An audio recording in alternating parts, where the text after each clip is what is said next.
जय मसीह तपाईहरु सबैजनालाई र्याप्चर विषयमा आधारित बाइबल शिक्षाको यस प्रसारणमा तपाईहरु सबैजनालाई फेरि पनि स्वागत छ।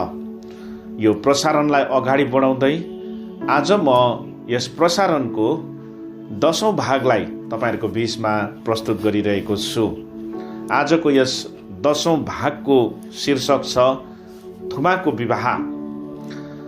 यो थुमाको विवाह जो प्रभु येशू ख्रीष्ट र मण्डलीको एउटा मिलनको सम्बन्ध हो। अनि यो विषयलाई मैले तपाईहरुको बीचमा राख्दै गर्दाखेरि म तपाईहरुलाई यो कुरो अवगत गराउन चाहन्छु कि यो चाहिँ र्याप्चरको उद्देश्यको चौथो बुन्दालाई मैले तपाईहरुको बीचमा लिएर आएको छु।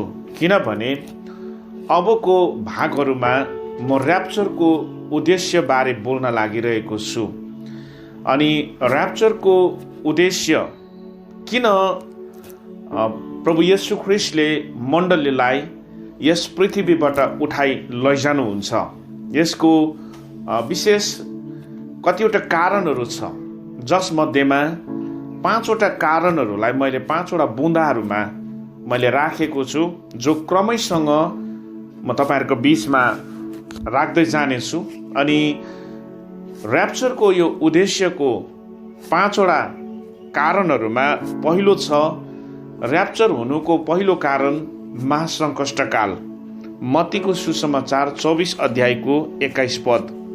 मैले बोलेको वचनहरूलाई तपाईहरुले पछिबाट अध्ययन गर्नलाई नोट गर्न सक्नुहुन्छ। र्याप्चरको उद्देश्यमा दोस्रो कारण छ ख्रीष्ट विरोधीको राज्यको सुरुवात हुनलाई। दोस्रो थिस्सलुनीकी 2 अध्यायको 6 अनि 7 पद। अनि त्यसरी नै तेस्रो र्याप्चर हुनुको उद्देश्य छ यहुदी जातिको न्याय, जसलाई यर्मिया 30 अध्यायको 3 देखिको 7 पदसम्ममा याकुबको कष्ट बारेमा व्याख्यान गरेको छ। अनि चौथो र्याप्चर हुनुको उद्देश्य थुमाको विवाह, जुन विषयमा आज यहाँ चर्चा गरिनेछ। अनि 5औं र्याप्चरको उद्देश्य चाहिँ अन्तिम युद्ध र 1000 वर्षको राज्य, अर्थात् यसलाई हामी प्रभु येशू ख्रीष्टको दोस्रो आगमन, अनि कति बाइबल शिक्षकहरूले यसलाई प्रभु येशू ख्रीष्टको आगमनको दोस्रो किस्ती पनि भनेर भन्ने गर्नुहुन्छ। अनि यसलाई कतिजनाले चाहिँ अन्तिम अर्थात् त्यो 1000 वर्षको राज्य सुरु हुनुभन्दा अगाडिको न्याय पनि भनेर, उहाँको धार्मिक न्यायको दिन पनि भनेर भन्ने गर्दछ। र यो यी विविध 5वटा उद्देश्यहरूलाई आगामी दिनहरूमा विभिन्न एपिसोडहरूमा म विस्तारसँग बताउँदै लानेछु। अनि आज र्याप्चरको उद्देश्यको चौथो कारण जो थुमाको विवाह विषय लिएर मैले किन चर्चा गरिरहेको छु भनेदेखिलाई, विगतका प्रसारणहरूमा मैले र्याप्चरलाई सङ्केत गर्ने घटनाहरू विषयमा बताउँदै गर्दाखेरि अन्तिम 2वटा मैले एपिसोडहरूमा चाहिँ फसल कटनी र फसललाई अन्न र भुसबाट अलग गर्ने प्रक्रियाबारे बताइरहेको थिएँ भनेदेखिलाई, बाइबलमा अर्को जुन घटना हामी थुप्रै जग्गा पाउँछौँ, जसले अन्तिम दिनमा घट्ने एउटा विशेष घटनालाई साङ्केतिक रूपमा बताउँदछ भने त्यो चाहिँ हो विवाह। यदि हामीले विवाहलाई हेऱ्यौँ भनेदेखिलाई हामीले उत्पत्तिको पुस्तकदेखिको लिएर हामीले प्रकाशित वाक्यको पुस्तकसम्ममा हामी बाइबलमा थुप्रै ठाउँहरूमा विवाहका कुरालाई देख्दछौँ। अनि यो विवाहको घटनाबाट, विवाहको सम्बन्धबाट परमेश्वरले हामीलाई के कुरा सिकाउन चाहनुहुन्छ भन्ने कुरा हामीले राम्रोसँगले बुझ्नु भनेदेखिलाई म फेरि पनि आज तपाईहरुलाई भन्दैछु, हामीले यहुदी विवाह जो हुँदछ, इजरायल देशमा हुने विवाह, त्यो विवाहको हामीले जुन परम्परा छ या भनौँ त्यो सम्बन्धित कुराहरूलाई हामीले अध्ययन गर्न जरुरी छ। किनभनेदेखिलाई बाइबलमा जति पनि व्याख्यान गरेका विवाह सम्बन्धित कुराहरू, जस्तै कानासरको विवाहको भोज भयो, यो एउटा यहुदी विवाहसँग सम्बन्धित हामी नक्सा त्यहाँ देख्दछौँ, या भनौँ यहुदी विवाहको एउटा प्रचलित उनीहरूको परम्परालाई हामी त्यहाँ देख्दछौँ। जस्तो सुरुमा दाखरस टक्राउने, अनि त्यसरी नै विवाहको भोजको वस्त्र लगाएर जाने कुराहरू। हामीले अरू सुसमाचारको घटनाहरूलाई हेऱ्यौँ भनेदेखिलाई जस्तो सिक्का हराउँदाखेरि खोजेको स्त्री, त्यो स्त्रीले आफ्नो सिक्का हराउँदा किन त्यो सिक्कालाई खोजी भन्दाखेरि त्यो सिक्का वास्तवमा एउटा यहुदी स्त्रीले आफ्नो विवाहको समयमा यो निधारमा एक प्रकारको गहना बनाएर लगाउने गर्दछिन्। अनि त्यो सिक्का चाहिँ उसको त्यो एउटा गहनाको भाग भएको कारणले उसले आफ्नो विवाहमा पहिरिने त्यो गहनाको त्यो सिक्कालाई गुमाउनु चाहिँ उसको एउटा ठुलो नोक्सानी हो। अनि त्यसरी नै हामीले यूहन्ना 12 अध्यायमा एउटा मरियम भन्ने स्त्रीले जुन एउटा सुगन्धित अत्तरलाई त्यहाँनिर येशूको पाउमा लगाएको, वास्तवमा त्यो स्त्रीले जुन सुगन्धित अत्तरलाई त्यहाँ लगाइरहेको थियो, त्यो अत्तरलाई हामीले राम्रोसँगले हेऱ्यौँ भनेदेखिलाई एउटा त उनीहरूको मृत संस्कारमा पनि प्रयोग गरिन्दछ, अन्य थुप्रै उनीहरूको कार्यहरूमा त्यसलाई चलाउने गर्दछ भनेदेखिलाई दोस्रो एउटा प्रमुख कुन समारोहमा उनीहरूले त्यो अत्तर या भनौँ सुगन्धित मलहमलाई उनीहरूले प्रयोग गर्छिन् भनेदेखिलाई त्यो चाहिँ उनीहरूले विवाहमा चलाउने गर्दछिन्। यदि हामीले श्रेष्ठ गीतलाई हेऱ्यौँ भनेदेखिलाई हामी यस विषयमा थुप्रै कुराहरू पाउँदछौँ। एउटा स्त्रीले चाहिँ कसरी आफ्नो दुल्हालाई प्रतीक्षा गर्दा उसको ओछ्यानमा उसले त्यो सुगन्धित त्यो अत्तरलाई लगाउने गर्दछिन्, र मरियमले येशूको पाउमा घोप्टाएकी ती सुगन्धित अत्तर चाहिँ वास्तवमा उसको विवाहको रातमा उसले आफ्नो दुल्हाको लागि प्रयोग गर्ने एउटा बहुमूल्य जिनिस थियो। वास्तवमा हामीले सजिलैसित बाइबलमा यो घटनाहरूलाई पढ्दै गर्दाखेरि हामीलाई त्यो कुरोलाई गहिरोसँग बुझ्दैनौँ, किनभने हामीलाई यहुदी विवाहको दस्तुरहरू थाहा छैन। र म यो एपिसोडमा जुन कुरा भन्दैछु यो चाहिँ बाइबलको विवाह हो, तर यो विवाह चाहिँ यहुदी दस्तुरमा आधारित छ, जसभित्र हामी प्रभु येशू ख्रिस्टले अन्तिम दिनमा दिनुभएको जुन शिक्षा छ त्यसलाई हामी स्पष्टसित बुझ्न सक्दछौँ। र हामीले यदि बाइबलमा सुरुदेखि नै विवाहसँग सम्बन्धित घटनाहरूलाई हामीले हेऱ्यौँ भनेदेखिलाई उदाहरणको निमित्त म तपाईँहरूलाई केही विवाहको घटनाहरू भन्न चाहन्छु।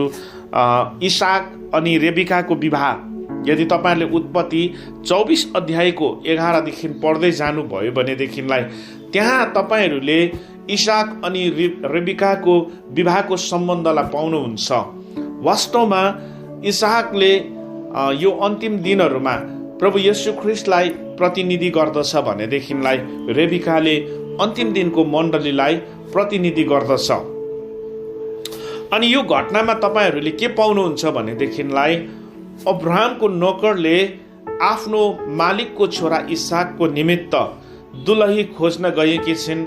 अनि ऊ आफ्नो मालिकको निम्ति दुलही खोज्दै जाँदाखेरि जब हरानमा उसको इसाकको मामा लाबानको घरमा पुग्नै लागेको हुन्छ, अनि ती परदेशी अब्राहमको नोकरसँग थुप्रै ऊँटहरू हुन्छ, अनि उनीहरूले त्यो परदेशमा पुगेर जब साँझ समयमा जुन इनारमा पुगेर उनीहरूले पानी पिउन अनि ऊँटको निम्ति पनि पानीको बन्दोबस्त गर्न चाहेको हुन्छ, त्यो समयमा त्यहाँ अब्राहमको नोकरको चाहिँ रेबिकासित भेट भएको छ।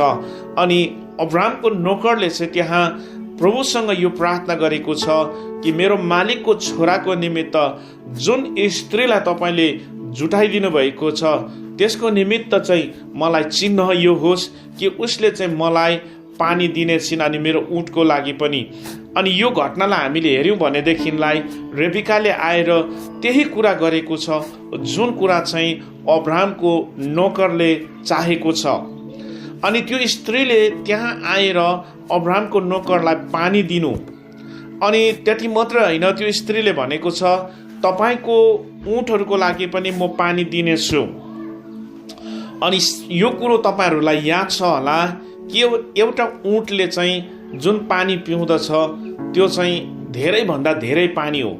एउटा साधारण गाई घोडा गधाले जति पानी पिउँदछ त्योभन्दा धेरै मात्रामा पानी ऊँटले पिउँदछ। अनि त्यसमा पनि त्यहाँ एउटा मात्रै ऊँट होइन, त्यहाँनिर धेरै ऊँटहरू छ। अनि त्यो प्रत्येक ऊँटहरूको लागि रेबिकाले त्यहाँनिर पानीको बन्दोबस्त गरिदिनु चाहिँ उसको परिश्रमलाई देख्दछौँ। अनि त्यो एउटा साँझको समयको घटना हो। अनि हामी साङ्केतिक रूपमा यहाँ देख्न बुझ्न सक्ने कुरा के छ भनेदेखिलाई त्यो साँझले चाहिँ अन्तिम दिनको समयलाई देखाउँदछ। अनि त्यो अब्राहमको नोकरलाई जुन पानी दिएको छ त्यो पानी दिने कुराले चाहिँ अनि त्यो ऊँटहरूलाई पानी पिलाउने कुराले चाहिँ अन्तिम दिनको मण्डली चाहिँ परिश्रमी मण्डली हुनेछ। अनि परिश्रमी मण्डली चाहिँ ख्रिस्टको योग्य दुलही हुनेछिन् भन्ने कुरालाई हामी देख्न सक्छौँ। अनि त्यहाँ यसरी अब्राहमको नोकरको रेबिकासँग भेट भएको छ। अनि उनीहरूले आफ्नो दुलहीलाई इसाकको निमित्त अब्राहमको नोकरले जुन दुलहीलाई लिएर गएको छ त्यो दुलहीको भेट चाहिँ इसाकसँग खेतमा भएको छ। अर्थात् इसाकले चाहिँ खेतबाट आफ्नो दुलहीलाई देखेको छ। हामी यहाँ अन्तिम दिनमा प्रभु येशू ख्रिस्टले मण्डलीलाई यसरी नै बाहिर भेट्ने कुराहरूलाई देख्ने कुराहरूलाई लिन जाने कुरालाई हामी देख्दछौँ। अनि बाइबलको यो प्रत्येक विवाहको घटनाहरूभित्र हामीले राम्रोसँगले अध्ययन गऱ्यौँ भनेदेखिलाई दुलही स्वयं नै दुल्हाको घरमा गएको कुरालाई हामी देख्दछौँ। अनि दुल्हासँगको भेट चाहिँ हामी घरमा पनि होइन, दुलहीको घरमा पनि होइन, तर त्यसको मध्य भागमा मध्य ठाउँहरूमा हामीले भएको देख्दछौँ। अर्को उदाहरण यदि तपाईँहरूले हामी हेऱ्यौँ भनेदेखिलाई रुथको पुस्तकमा 4 अध्यायको 13 पदमा पढ्नुभयो भनेदेखिलाई अनि अन्य खण्डहरूलाई पनि राम्रोसँगले पढ्नुभयो भनेदेखिलाई हामी के देख्छौँ भनेदेखिलाई त्यहाँ रुथ अनि बोअजको विवाहको एउटा सुरुवाती दिनहरूको सम्बन्धलाई हामी देख्दछौँ। वास्तवमा मैले अघिल्लो प्रसारणमा पनि यो भनिरहेको थिएँ कि रुथ र बोअजको जुन विवाहको एउटा सम्बन्ध छ, रुथको पुस्तक चाहिँ अन्तिम दिनको एउटा सुन्दर नक्सा हो। यो रुथको पुस्तकभित्र हामी अन्य थुप्रै हिडन मेसेजहरूलाई देख्दछौँ, थुप्रै रहस्यका कुराहरू प्रभु परमेश्वरले पहिलाबाटै रुथका पुस्तकबाट पनि अन्तिम दिनमा घट्ने घटनाहरूलाई बडो असल ढङ्गमा प्रस्तुत गर्नुभएको छ। रुथको पुस्तकमा यदि हामीले हेऱ्यौँ भनेदेखिलाई यो घटनामा चाहिँ विवाहको निम्ति बोअज रुथकोमा होइन, तर रुथ चाहिँ एउटा मोआबी स्त्री थियो, एउटा अन्य जाति स्त्री थियो। अनि ऊ चाहिँ मोआब देशबाट बेथलेहेममा गएको छ आफ्नो सासू नाओमीसित। यो घटना तपाईँहरूलाई याद छ। अनि बोअज र रुथको जुन विवाह छ यो चाहिँ अन्तिम दिनमा मण्डलीसँगको प्रभु येशू ख्रिस्टको सम्बन्धको कुरो हामी एउटा साङ्केतिक रूपमा देख्न सक्छौँ। यो कुरो तपाईँहरूलाई स्पष्ट होस् कि विवाह भन्ने बित्तिकै वास्तवमा कति मानिसहरूमा यो विचार पनि आउन सक्छ या यो सोच पनि आउन सक्छ कि प्रभु येशूले साँच्चै विवाह गर्नुहुन्छ त, के मण्डलीसितको यो सम्बन्ध जो छ के साँच्चैको एउटा विवाह हो त भन्नुहुन्छ भनेदेखिलाई वास्तवमा बाइबलमा प्रभु येशू ख्रिस्ट र मण्डलीको बिचको एउटा सम्बन्धलाई एउटा बुझाउनको लागि, त्यसलाई इन्टरप्रेट गर्नको लागि चाहिँ यहाँ एउटा विवाहलाई चाहिँ एउटा उदाहरणको रूपमा प्रस्तुत गरिएको हामी बुझ्न सक्छौँ। एउटा मेटाफोर हामी यसलाई भन्न सक्छौँ। जुन विवाह छ यो एउटा लिटरल रूपमा एउटा मण्डलीसँगको साँच्चै नै प्रभु येशू ख्रिस्टको विवाह हुने कुरा होइन, तर यो चाहिँ मण्डलीसित प्रभु येशू ख्रिस्टको एउटा गहिरो अनि एउटा प्रगाढ सम्बन्धलाई बुझाउनको लागि यसलाई एउटा विवाहको सम्बन्धद्वारा चाहिँ प्रस्तुत गरिएको छ। किनभनेदेखिलाई अचम्मको कुरो बाइबलमा पत्नी भनेको छैन, तर बाइबलमा दुलही भनिएको छ। मण्डलीलाई किन दुलही नै भनियो त भनेदेखिलाई विवाह अनि एउटा बेहुला या भनौँ एउटा दुल्हाको एउटा दुलहीको जुन सम्बन्ध छ त्यो मिलन, त्यो सम्बन्ध अति नै एउटा पूर्ण अनि एउटा रोमाञ्चित अनि एउटा प्रगाढ प्रेमको सम्बन्ध हुँदछ। अनि त्यो सम्बन्धमा दुईपट्टिको सम्बन्धमा एउटा गहिरो एउटा समर्पणता हुँदछ। अनि बाइबलमा यसै कारणले गर्दाखेरि हामी मण्डलीलाई एउटा दुलहीको रूपमा प्रस्तुत गरिएको हामी देख्दछौँ भनेदेखिलाई प्रभु येशू ख्रीष्टलाई चाहिँ हामी एउटा दुल्हाको रूपमा देखाइएको कुरालाई हामी देख्दछौँ। त्यति मात्रै नभएर हामीले यदि 10 कन्याको उखान यस विषयमा आगामी एपिसोडमा म अझै स्पष्ट पार्नेछु। तर यहाँ तपाईँहरूले राम्रोसँगले हेर्नुभयो भनेदेखिलाई यहाँ 10 जना कन्याहरूको विषयमा बताएको छ जो अन्तिम दिनको मण्डलीको एउटा साङ्केतिक रूप हो। अनि यहाँ तपाईँहरूले के पाउनुहुन्छ भने यहाँ त्यो जुन कन्याहरू छ त्यो कन्याहरूले चाहिँ दुल्हाको बाटो अति उत्सुकताको साथमा हेरेको हामी पाउँदछौँ। अनि एउटा दुलहीको एउटा दुल्हालाई जुन प्रतीक्षा गर्ने जुन पलहरू छ त्यो चाहिँ अति नै एउटा उत्साहपूर्ण अनि एउटा तृषित हृदयको पलहरू हुँदछ। कहिले मेरो दुल्हा मलाई लिन आउँदछ अनि त्यो दुल्हा र दुलहीको त्यो मिलनको सम्बन्ध चाहिँ अति नै शब्दले बयान गर्न नसक्ने किसिमको एउटा सम्बन्ध हुँदछ।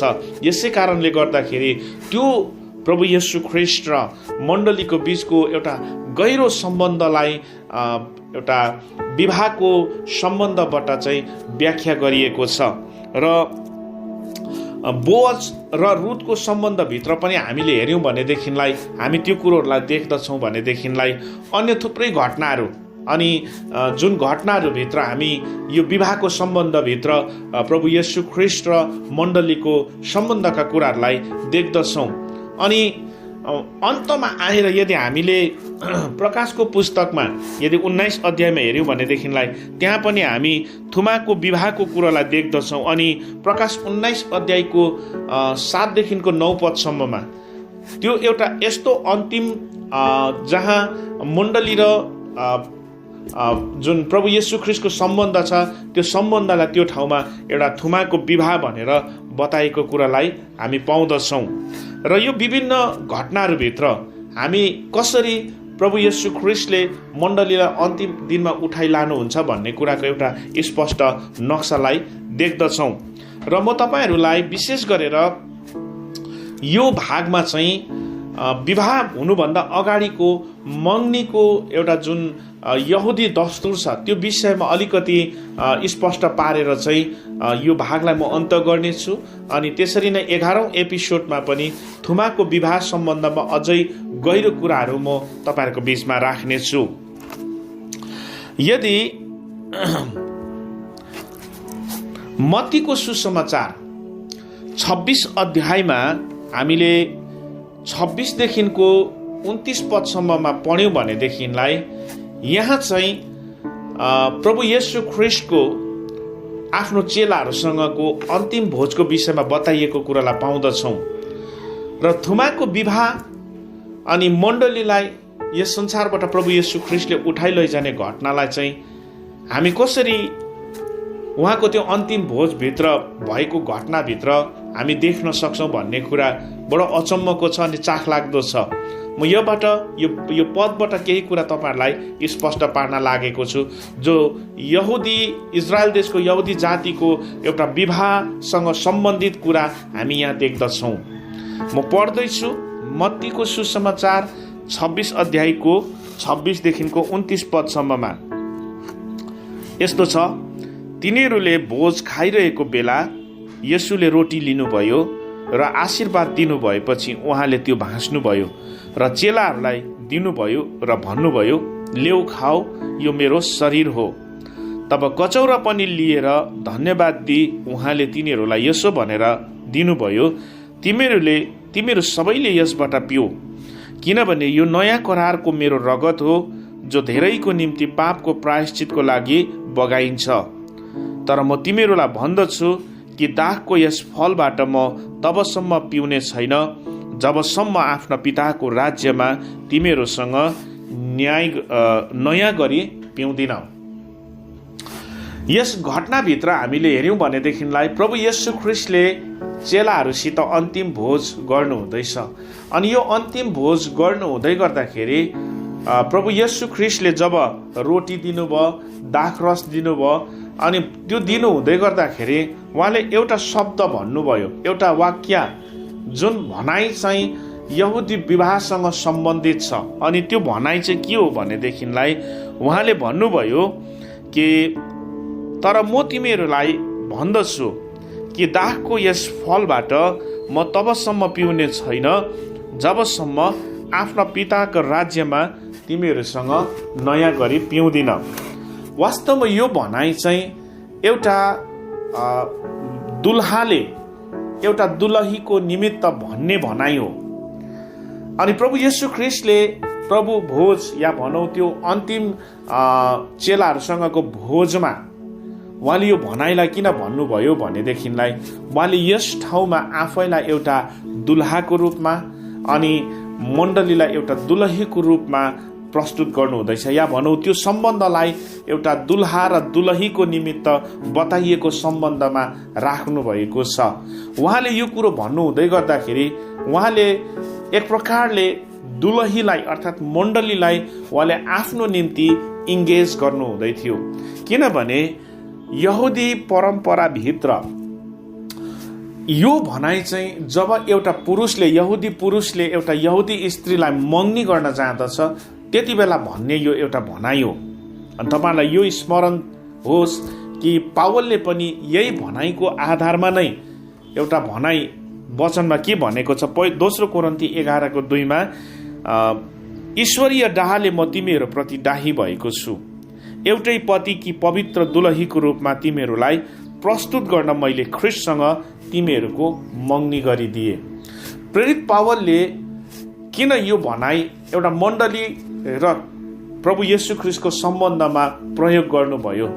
किनभनेदेखिलाई प्रभु येशू ख्रीष्टले पनि आफ्नो चेलाहरूसँग अन्तिम भोज गर्नु हुँदाखेरि भन्नुभएको त्यो भनाइ नै वास्तवमा एउटा यहुदी पुरुषले एउटा स्त्रीलाई मङ्गनी गर्दाखेरि भन्ने भनाइ हो। अनि जब एउटा यहुदी पुरुषले एउटा स्त्रीलाई मङ्गनी गर्न जाँदछ, त्यहाँ मङ्गनी गर्न जाँदाखेरि चाहिँ उनीहरूको निम्ति 3-4 प्रकारको विशेष त्यहाँ उनीहरूको एग्रिमेन्ट हुँदो रहेछ, एउटा सम्झौता हुँदो रहेछ, जुन कुराहरू हामी बाइबलमा त पाउँदैनौँ। तर यो चाहिँ इजरायल देश जहाँ प्रभु येशू ख्रीष्ट जन्मनुभयो अनि प्रभु येशू ख्रीष्टले जुन विवाहसँग सम्बन्धित कुराहरू गर्नुभयो त्यो चाहिँ यो रिचुअल्सहरूसँग सम्बन्धित छ।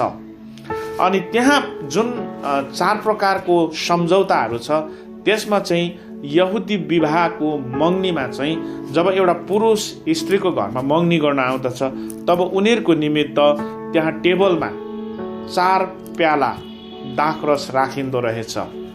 अनि त्यो 4 प्रकारको जुन 4वटा प्यालाहरू राखिएको हुन्छ त्यसमा प्रत्येक प्यालालाई उनीहरूले एकसाथ पिउने गर्दछ।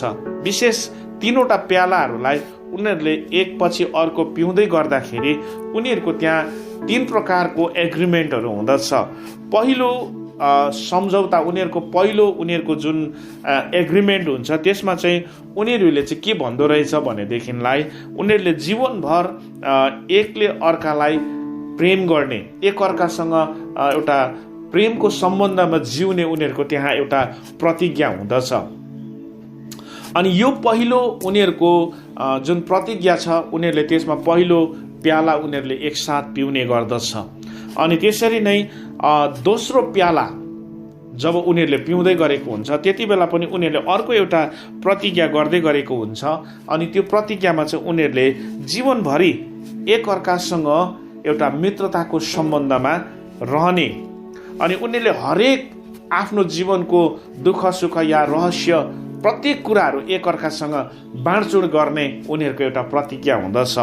अनि त्यसरी नै तेस्रो जुन प्रतिज्ञा हुन्छ त्यो प्रतिज्ञामा पनि उनीहरूले चाहिँ सबै कुरामा एकले अर्कालाई अधिकार दिने प्रतिज्ञा हुँदछ। र यो 3वटा प्रतिज्ञालाई उनीहरूले एक अर्कासँग गर्दै गर्दाखेरि प्रत्येक प्रतिज्ञामा उनीहरूले त्यहाँ राखिएको त्यो प्यालाहरूलाई एकअर्कासँग मिलेर पिउने गर्दछ। मेरो नोटमा चाहिँ मैले यो 3वटा प्रतिज्ञाहरूलाई 3वटा नाम दिएको छु। पहिलो प्रतिज्ञा, जुन प्रतिज्ञामा उनीहरूले पहिलो प्याला पिउँदै गरेको हुन्छ, जसलाई चाहिँ प्रेमको कचौरा या प्रेमको प्याला भनेर हामी भन्न सक्छौँ। दोस्रो प्रतिज्ञामा उनीहरूले जुन प्याला पिउँदै गरेको हुन्छ, त्यहाँ उनीहरूले एकअर्कासँग प्रतिज्ञा गर्दै गर्दा त्यहाँ चाहिँ एकअर्कासँग मित्रताको सम्बन्ध गाँच्दै गरेको हुन्छ। यसकारण यसलाई चाहिँ मित्रताको प्याला भनेर भन्न सकिन्दछ। अनि त्यसरी नै तेस्रो प्रतिज्ञामा तेस्रो प्याला पिउँदै गर्दा चाहिँ उनीहरूले एकअर्कालाई आफ्नो जीवनको अधिकार दिँदै गरेको हुन्छ भनेदेखिलाई त्यसलाई चाहिँ अधिकारको कचौरा या अधिकारको प्याला भनेर भन्न सकिन्दछ। र यो 3वटा प्रतिज्ञाभित्र पहिलो प्रेमको प्याला, दोस्रो मित्रताको प्याला अनि तेस्रो चाहिँ अधिकारको प्याला यिनीहरूले एकअर्कासँग एकसाथ पिउने गर्दछ। अनि त्यो मग्नीमा उनीहरूले एकअर्कासित यो प्रतिज्ञा गरे पश्चात त्यहाँ पुरुषको तर्फबाट स्त्रीको निम्ति एउटा विशेष उपहार दिँदछ, अर्थात् उसको निम्ति मोल तिरिन्दछ, जसलाई चाहिँ हामी मोहर भन्ने शब्द चलाएको पाउँदछौँ। यदि तपाईँहरूले गुगलमा यो शब्दलाई सर्च गर्नुभयो भने यो चाहिँ यहुदी विवाहमा उनीहरूले एउटा यहुदी पुरुषले स्त्रीलाई मग्नी गर्दा दिने जुन मोल छ त्यो कुरोसँग सम्बन्धित छ।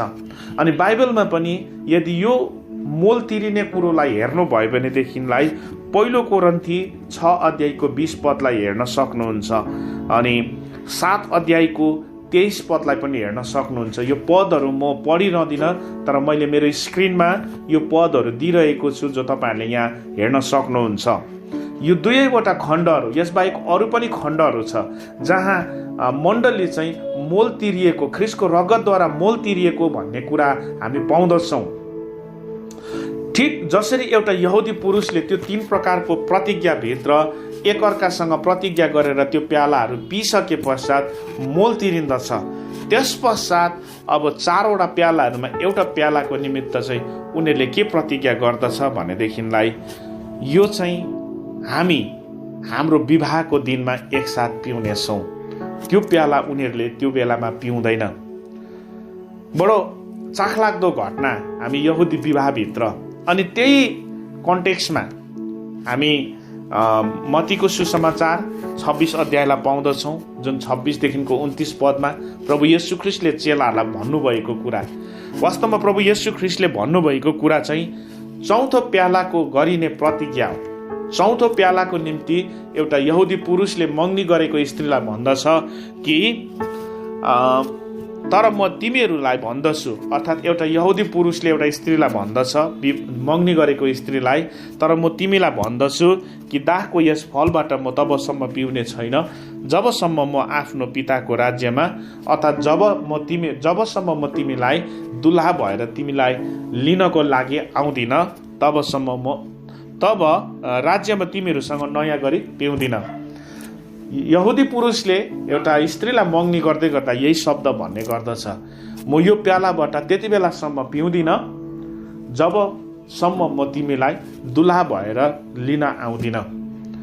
अनि जुन दिन एउटा यहुदी पुरुषले आफ्नो दुलहीलाई लिन आउँदछ अनि त्यो विवाहको भोजमा चाहिँ दुल्हाले र दुलहीले त्यो 4थो प्यालालाई एकसाथ पिउने गर्दछ।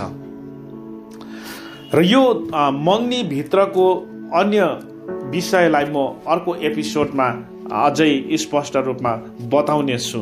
तर आजको यस एपिसोडमा चाहिँ मैले तपाईँहरूलाई के कुरा बताएँ भनेदेखिलाई प्रभु येशू ख्रिस्टले आफ्नो चेलाहरूसित अन्तिम भोज गर्नु हुँदै गर्दाखेरि सायद तपाईँहरूले धेरैचोटि यो खण्डलाई पढ्नुभयो होला, तर यो भनाइभित्र उहाँले के कुरा बताउनु भएको छ भन्ने कुरा आज यहाँ यसरी स्पष्ट हुँदछ कि वास्तवमा प्रभु येशू ख्रिस्टले मत्तीको सुसमाचार 26 अध्यायको पनि विशेष यो अन्तिम खण्डमा चाहिँ 29 पदमा चाहिँ जुन कुरा भन्नुभएको छ त्यो चाहिँ एउटा यहुदी विवाहको सम्बन्धभित्र एउटा पुरुषले स्त्रीलाई मग्नी गर्दै गर्दाखेरि उनीहरूले प्रतिज्ञा गर्दाखेरि भन्ने भनाइ चाहिँ वास्तवमा यहाँ प्रभु येशू ख्रिस्टले भन्नुभएको छ। र यो भनाइभित्र हामी प्रभु येशू ख्रिस्ट र मण्डलीको एउटा सम्बन्धभित्र हामी एउटा दुल्हा र दुलहीको सम्बन्धलाई देख्न सक्दछौँ। परमेश्वरले तपाईँहरू सबैजनालाई आशिष दिउन्। जय मसीह।